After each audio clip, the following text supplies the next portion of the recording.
અમદાવાદમાં ગરમીએ છેલ્લા 7 વર્ષનો રેકોર્ડ તોડ્યો છે।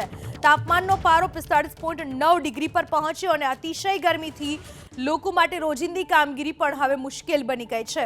અમદાવાદમાં છેલ્લા 10 વર્ષની ગરમીની વાત કરીએ તો છેલ્લે 2016માં હાઈએસ્ટ 48 ડિગ્રી ગરમી નોંધાઈ, તેમજ 2022માં 45.8 ડિગ્રી ગરમી નોંધાઈ અને જે પછી બુધવારે એટલે કે 23મી મે સૌથી વધુ મહત્તમ તાપમાન 45.9 નોંધાયું। હાલ એવી સ્થિતિ છે કે રાત્રે પણ અસહ્ય ગરમી અને ગરમ પવનનો અહેસાસ થઈ રહ્યો છે।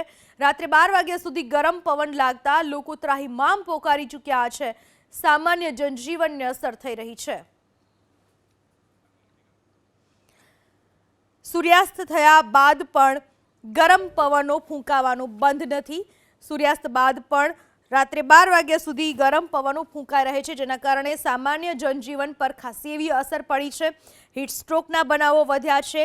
ગરમીના કારણે અન્ય રોગચાળામાં પણ વધારો થયો છે। ઝાડા ઉલટી, ચક્કર આવવા, માથું દુખવું, આ તમામ પ્રકારના રોગોનો લોકો સામનો કરી રહ્યા છે।